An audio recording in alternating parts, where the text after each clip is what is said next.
تو یہ ہر ہفتے پرائس چینج ہوتے ہیں اکارڈنگ ٹو دا سچویشن کتنا کمانا ہے، لیکن اب تو روز ہو رہا ہے. جی اب روز ہو رہے ہیں، اور اب ہم شاید یہ بھی دیکھیں کہ صبح میں کچھ ہوگا اور شام میں کچھ ہوگا. تو اتنی خراب یہ صورتحال ہو چکی ہے. امید ہم یہی کر سکتے ہیں، کیونکہ امید دیکھیے دنیا قائم ہے، تو امید یہی ہے کہ ہم اس مافیا سے جان چھڑا سکیں. یہ جو پرائس مافیا ہے، مہنگائی مافیا ہے، لیکن ایک مافیا تھوڑی ہے اس شہر میں. اس شہر میں، کراچی شہر میں جی مافیاز آپ کو بڑلا تعداد مل جائیں گے. اس میں سے ایک ہے جی خاص طور پہ جو غیر قانونی طور پہ جو ٹرانسپورٹ مافیا ہے ان کی بات کر لیتے ہیں. وہ بڑا زور پکڑ رہا ہے یہاں پر. اور کراچی کی جو اہم شاہراہ ہیں ان پر چلنے والی جو خلاف ضابطہ چلنے والی چنچی رکشہ ہے، ٹریفک جیم اور حادثات کا سبب بن رہا ہے. یہ تو آپ نے چلنے والی بات کی. جو نہیں چل رہی. اب یہ نہیں سر، اب جو چنچی نے ایک نیا کارنامہ سر انجام دیا ہے. یہ جو پل ہوتے ہیں نا، جو ہمارے بریجز ہوتے ہیں، ان کے کونے پہ انہوں نے اپنے سٹاپ بنا لیے ہیں. پہلے تو ہم یہ روتے تھے کہ بسیں جو تھیں وہ برج پہ روک دیتی تھی، بیچ میں وہ سڑک پہ روک دیتی تھیں. اب یہ چنچی والے حضرات جو ہے نا، اب انہوں نے نیا یہ کارنامہ شروع کیا ہے. یہ اور ایک ایسا بھی ان کا پوائنٹ ہوتا ہے رکنے کا، سلوپ ہے، برج بالکل نیچے جا رہا ہے، وہاں پہ روک لیتے ہیں، وہاں پہ روک دیں گے وہ. تو اب ہمیں کیا کبھی اس سے چھٹکارا مل پائے گا؟ کیونکہ ان میں نہ کاغذات ان کے پاس ہوتے ہیں، نہ نمبر پلیٹ ہوتی ہے. ایک عام گاڑی والا جو کہ آپ ریلیٹ کر سکتے ہیں، وہ کہیں بھی جا رہا ہوتا ہے، اس کو فوراً روک کے پوری تفتیش کی جاتی ہے. لیکن اور آپ حشاش بشاش گھر سے نکلیں، by the time you reach the destination, reach your destination, آپ کی حالت بری ہو جاتی ہے. اچھا چنچی جو ہے، آپ بہت متاثر ہوئے، مجھے لگا ساری رپورٹ دیکھ کے فیصل متاثر نہیں، متاثرہ اسپیچ لیس ہو گئے. اچھا چنچی جو ہے وہ کیوں آپ اتنا نظر آیا ہے، کیوں اس کی بیسک وجہ بنی؟ وجہ آئی تھنک یہ ہے کہ کراچی میں ٹرانسپورٹ کا جو سسٹم ہے وہ آپ سب کے سامنے ہے. جتنی آبادی اس کے لحاظ سے یہاں پر پبلک ٹرانسپورٹ نہیں ہے. ایسے میں ایک یہ جگاڑ بنائی گئی.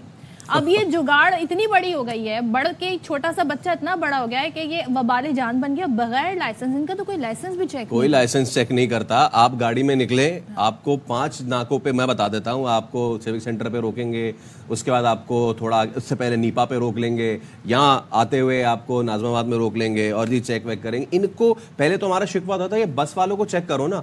بس والے تو کیا، ان کو بھی کوئی چیک کرنے والا نہیں ہے. اور میں اس موقع پہ جو متاثرین یونیورسٹی روڈ ہیں ان سے میں خصوصی طور پہ خطاب کرنا چاہوں گا کہ آپ کا یہ رمضان بھی بہت صبر سے گزرے گا. ایک جانب یونیورسٹی روڈ یونیورسٹی گلی بن چکی ہے اور وہ آلریڈی اتنی پتلی ہو چکی ہے، اب اس میں بسیں بھی گھستی ہیں، اور اس کے ساتھ ساتھ جو چنچی مافیا ہے اس نے اپنے وہاں پہ اسٹاپ بھی جو ہے بنا لیا ہے. اور انہیں جلدی بھی بہت ہوتی ہے. آپ سن رہے تھے نا وہاں پر ایک صارف ہی کہہ رہے تھے جی اتنی سیٹس نہیں ہوتی جتنے اس میں بھر دیے جاتے ہیں لوگوں کو. پیچھے لوگ لٹک کے کھڑے ہوئے بھی ہوتے ہیں، آگے ڈرائیور کے ساتھ بھی بیٹھے ہوتے ہیں. ایسے تو یہاں سفر ہو رہا ہے. تو رمضان کے دوران کھجور اپنے جیب میں رکھیں اور ایک بریک لیں. ایک افطار آپ کی کہیں بھی ہو سکتی ہے. ہم بریک لے رہے ہیں، بریک کے بعد دوبارہ حاضر ہوں گے. Stay with us.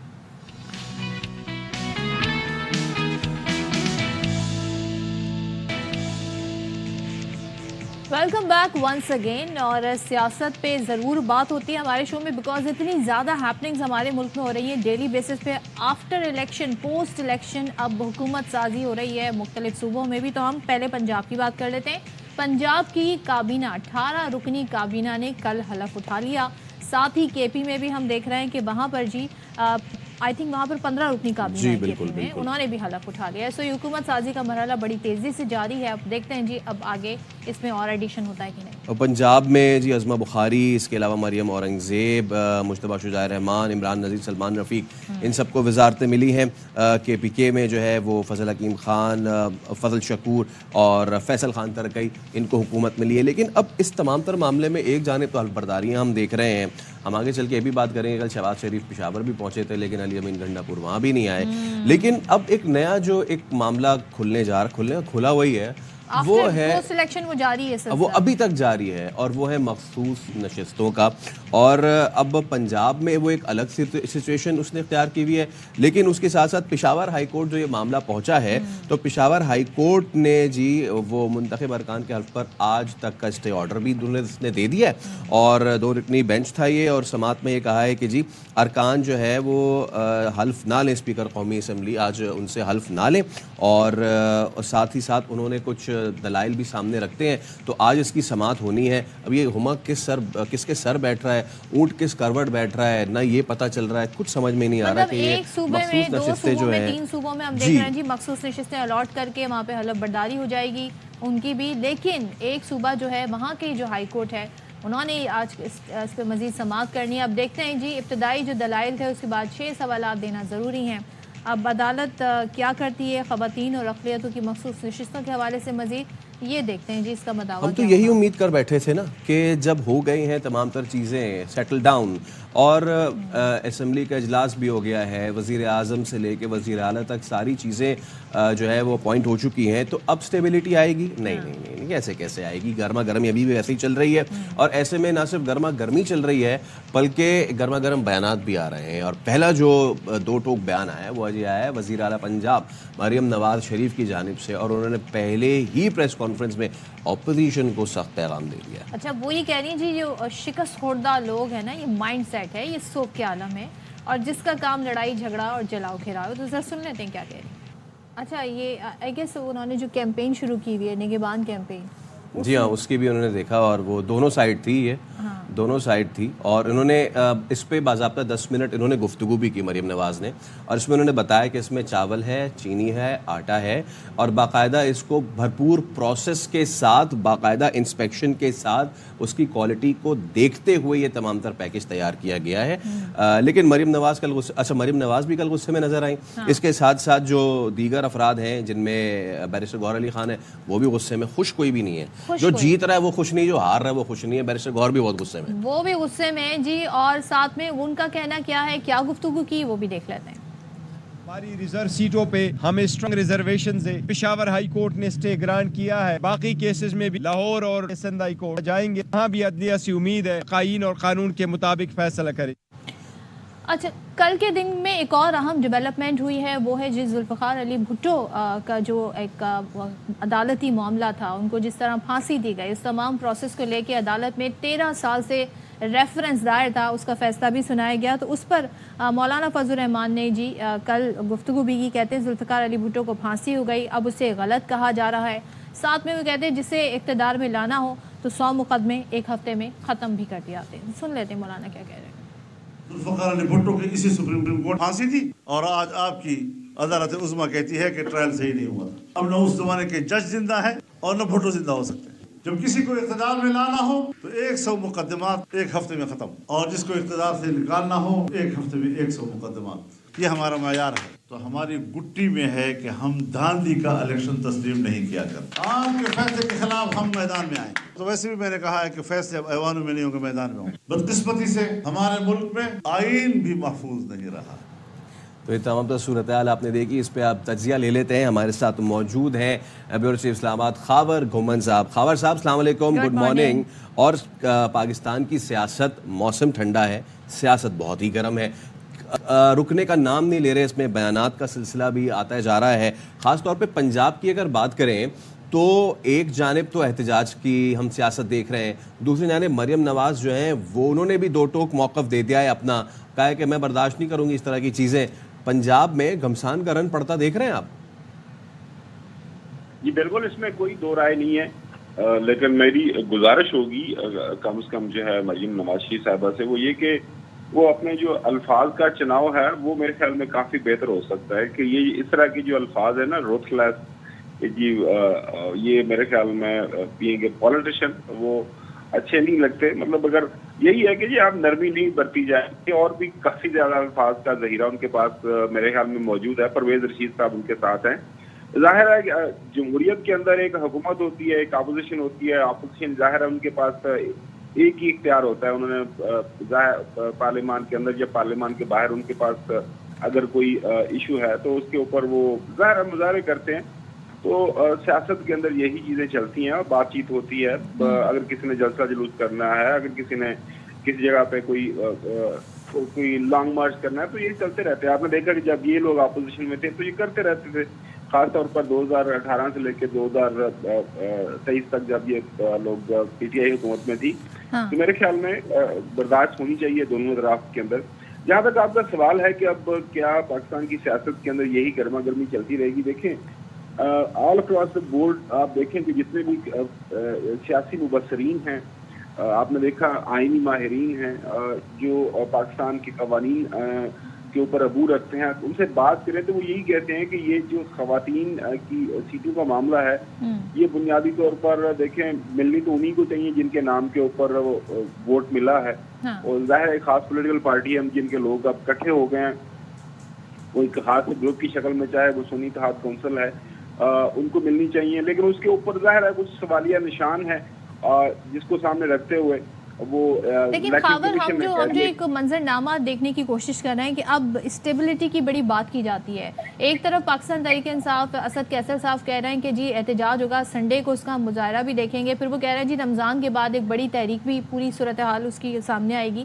پلس ایک صوبے میں اب جو یہ معاملہ ہے آج اس کا فیصلہ شاید ہو جائے، کوئی اس والے سے حکم نامہ بھی آ جائے مخصوص نشستوں پر، تو باقی صوبوں میں مخصوص نشستوں پر حلف برداریاں بھی ہو رہی ہیں، یہاں پہ نہیں ہوں گی. تو یہ کیا سسٹم آپ کو بنتا دکھائی دے رہا ہے؟ دیکھیں جو میں نے کل وہ پشاور ہائی کورٹ کا حکم نامہ ہے وہ میں نے دیکھا ہے، بنیادی طور پر وہ جو حکم نامہ ہے نیشنل اسمبلی کے اندر جو ساری سیٹیں ہیں وہ تمام ظاہر ہے وہ صوبوں کا حصہ ہے، وہ جو نامینیشن ہوئی ہے اسپیکر نیشنل اسمبلی کو منع کیا گیا ہے وہ حلف لینے سے. میرے خیال میں اس کا جو اثر ہے نیچے جو صوبائی اسمبلی ہے اس کے اوپر بھی آئے گا، اور ایونچولی یہ سارے کا سارا معاملہ مجھے لگ رہا ہے سپریم کورٹ ہی جائے گا. سو وہ اب دیکھتے ہیں کہ آج اس کے اوپر دوبارہ پشاور ہائی کورٹ نے جو ہیئرنگ کرنی ہے، اور کل جو سوال اٹھائے گئے 6 ان سوالات کے اندر یہ بھی بنیادی طور پر پوچھا گیا ہے کہ کیا یہ پشاور ہائی کورٹ اس معاملے کے اوپر بات کر بھی سکتا ہے یا نہیں، تو وہ سارا معاملہ آج حل ہو جائے گا.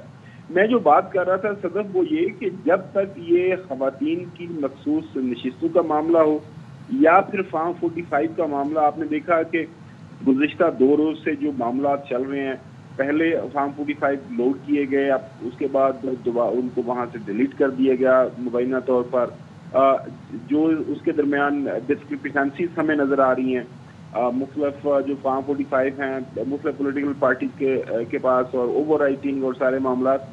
تو یہ سارا جو ایشو ہے میرے خیال میں اس وقت تک چلے گا جب تک الیکشن کمیشن نے ان معاملات کا کسی نہ کسی طرح سے حل نہیں نکالنا. ظاہر ہے 2018 کے اندر بھی کچھ سوالیہ نشان تھے، آپ نے دیکھا کہ ایک حکومت بن گئی، لیکن جب بھی نیشنل اسمبلی کا اجلاس ہوتا، صوبائی اسمبلیوں کے اجلاس ہوتے، تو وہاں پہ یہ لڑائی جھگڑا ہوتا کہ یہ ایک سلیکٹڈ شدہ اسمبلی ہے، سلیکٹڈ حکمران ہیں.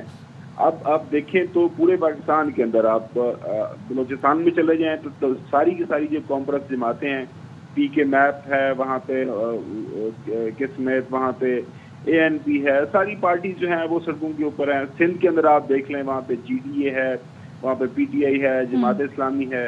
اسی طرح یہاں پنجاب کے اندر ہم دیکھ رہے ہیں کہ جو وہاں پہ پاکستان تحریک انصاف ہے، یہاں پہ سینٹر میں آپ دیکھ لیں، تو ہر جگہ کے اوپر یہ جو انتخابی عمل ہوا ہے اس کے اوپر بہت بڑے سوالیہ نشان ہیں. کل بھی آپ دیکھیں پریزیڈنٹ کی رپورٹ بھی آ گئی، انہوں نے کہا کہ جی یہ پاکستان کی جو انتخابی تاریخ کے اندر سب سے زیادہ جو کم اسکور کیا ہے ٹرانسپیرنسی کے حوالے سے کسی انتخابی عمل یہ ہے.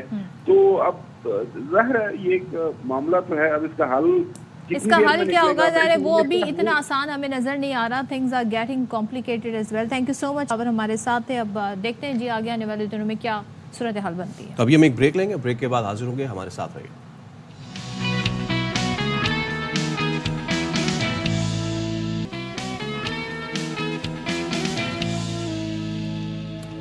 Welcome back once again. اور بات کریں گے شہر قائد کی. شہر قائد کی خوبصورتی کیا ہے؟ خوبصورتی یہ کہ یہاں پر ہر زبان، ہر مذہب کے بولنے والے لوگ آپ کو ملیں گے. ان کی باقاعدہ کمیونٹی ہے، اس کمیونٹی کا الگ کلچر ہے، وہ اسی لحاظ سے رہتے بھی ہیں، اسی طریقے سے ان کے کھانے پینے کے انداز ہیں. تو اگر آپ نے ایک ڈائیورسٹی دیکھنی ہو تو کراچی میں ان جگہوں کا وزٹ ضرور کریں. جی ہاں، اردو سپیکنگ سے ہٹ کے اور جو مین ہمارے ایتھنیسٹیز ہیں جن میں پنجابی، سندھی، سرائکی، کراچی کی کچھ ایسی کمیونٹیز ہیں انڈیجنس جن میں پارسی تو ہیں بہت تھوڑے سے، لیکن ان کے ساتھ ساتھ آخانی اور بوہری کمیونٹی، ایسی ہی ہماری ایک اقلیتی برادری ہندو کمیونٹی بھی، اور یہ شہر میں جن کے اصل ورثہ میں سے ایک کمیونٹی ہے روایتی طور پہ. اور اولڈ سٹی ایریا میں چلے جائے تو وہاں تو آپ کو بہت پرانے مندر بھی نظر آئیں گے. ایسے ہی اولڈ سٹی ایریا کا ایک اور قدیم علاقہ، اس کو رنچھوڑ لین کہتے ہیں، وہاں کی ایک مارکیٹ ہے. اور جی اب وہ ستارہ مارکیٹ میں جو ہمارے ہندو برادری ہے ان کے مذہب میں جو استعمال ہوتی ہیں اشیاء وہ وہاں ملتی ہیں اور باقی چیزیں ملتی ہیں. ملتا کیا کیا ہے اب ہم کیا بتائیں؟ روحا فاطمہ بتائیں گے آپ کو اپنی رپورٹ میں. اب بات ہے لائک اگر کوئی ٹورسٹ یہاں پر آئیں تو سوچیں گے جی پاکستان بننے سے پہلے کی یہ مارکیٹ ہے. ایبسلیوٹلی. اور صرف یہی نہیں, کچھ دیگر کراچی شہر میں ایسے بازار ہیں جہاں پہ آپ کو اس طرح کی پیکولر چیزیں ملتی ہیں. ہم ایک بریک لے رہے ہیں, اس کے بعد دوبارہ حاضر ہوں گے, ہمارے ساتھ ہی رہیے گا.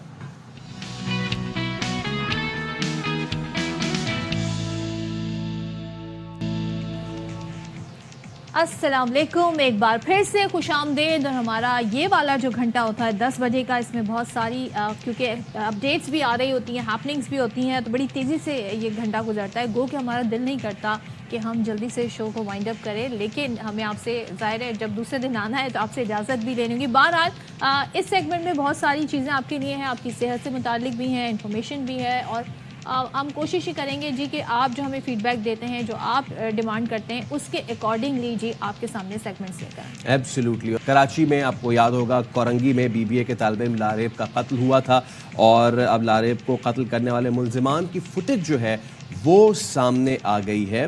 2 ملزمان کو موٹر سائیکل پہ دیکھا جا سکتا ہے, اور اسی پہ ہم بات کر لیتے ہیں اپنے نمائندے نذیر شاہ سے. تو نذیر بتائیے, یہ فوٹیج میں کلیئر ہے ان کے چہرے, کتنی مددگار رہی ہے؟ بالکل دیکھیں, بہت زیادہ یہ فوٹیج کلیئر تو نہیں ہے, لیکن یہ اس میں ملزمان کو دیکھا جا سکتا ہے. اور پیر کے روز کورنگی اللہ والا ٹاؤن میں لاریب کو جب اسٹریٹ کرمنل نے ڈکیتی مزاحمت پر قتل کیا, تو اس کے بعد یہ کرائم سین کے قریب کی پہلی فوٹیج جو سامنے آئی ہے, جس پر 2 ملزمان کو موٹر سائیکل پر جاتے دیکھا جا سکتا ہے. پیچھے بیٹھے ملزم نے نیلی شرٹ اور جینس پہن رکھی ہے, جبکہ موٹر سائیکل چلانے والے ملزم نے بظاہر کالا جیکٹ پہن رکھا ہے. اور ذرائع کے مطابق کورنگی پولیس نے ایک مشتبہ شخص کو حراست میں لیا, جس کے قبضے سے مقتول لاریب کا فون بھی مل گیا ہے, اور اس شخص کا یہ کہنے سے موبائل فون پڑا ہوا ملا تھا, جس کے بعد پولیس حکام تفتیش کر رہے ہیں. جبکہ پولیس حکام کی جانب سے مزید CCTV فوٹیجز بھی حاصل کر لی گئی ہیں, جن میں ذرائع کا کہنا ہے کہ ملزمان کی کچھ شناخت بھی ہو چکی ہے, اور ملزمان کی گرفتاری کے لیے جیو فینسنگ سمیت تمام وسائل کو بروئے کار لائے جا رہے ہیں. اور کورنگی پولیس نے بھی یہ دعویٰ بھی کیا کہ بہت جلد اہم پیش رفت بھی سامنے آئے گی. جی نذیر, ہمارے نمائندے آگاہ کر رہے ہیں, یہ ایک بڑی اہم ڈیولپمنٹ ہے اس کیس میں. جو نوجوان طالب علم جس کا قتل کیا گیا, موبائل چھیننے کر ڈکیتی کا یہ واقعہ, 2 ملزمان کی جو موٹر سائیکل پر بیٹھے ہوئے یہ جی فوٹیج ہے اور واردات کرتے ہوئے فوٹیج ہے, یہ منظر عام پر آ گئی. اب دیکھنا یہ ہے کہ پولیس اس کی مدد سے کتنی جلدی ان ملزمان تک پہنچتی ہے. زیر حراست جو شخص ہے اس سے موبائل فون پڑا ہوا ملا تھا, یہ ابھی تک پولیس نے بتایا ہے, اور مقتول لاریب کا موبائل فون بھی مل گیا ہے, جبکہ ایک مشتبہ شخص جس کو حراست میں لیا ہے اس کے پاس سے موبائل. ہماری دعا یہی ہے کہ یہ جو کردار ہیں یہ کیفر کردار تک پہنچے. پڑھتے ہیں شو میں, اور اب ہم ایک بار پھر انتخابات سے جڑی جو باتیں تو ہم کرتے ہی رہتے ہیں, اب اس پہ سرویز اور رپورٹس جو ہیں ان کے آنے کا سلسلہ بھی جاری. تو پلڈاٹ نے عام انتخابات سے متعلق ایک جائزہ رپورٹ تیار کی ہے, اور اس رپورٹ کے مطابق 8 فروری کے الیکشن میں سب سے کم منصفانہ اسکور جو ہے وہ ریکارڈ کیا گیا ہے. سب سے کم ریکارڈ کیا گیا ہے, اور بہت ساری وجوہات بتائی گئی ہیں, جس میں شیڈول میں تاخیر, سیاسی جبر, نگراں حکومت کی غیر جانبداری کا فقدان بھی دیکھا گیا, اور KP بلوچستان میں امن و امان کی صورتحال, جس کا اظہار بہت سارے پولیٹیشین انکلوڈنگ مولانا فضل الرحمان وہ بھی کرتے نظر آئے. اچھا, اب جائزہ رپورٹ آگے کیا بتاتی ہے کہ پولنگ کے دن کیا ہوا.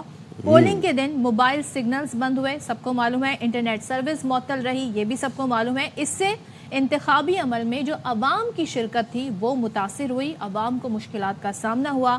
پھر الیکشن مینجمنٹ سسٹم جس کا بڑا چرچا تھا, جس کی بڑی ریہرسل کی گئی تھی, بتایا گیا تھا جی اب ایسا سسٹم ہے کہ انٹرنیٹ بند بھی ہو جائے نا تو یہ یوں کام کرے گا. تو الیکشن مینجمنٹ سسٹم سے بھی سمجھوتا کیا گیا.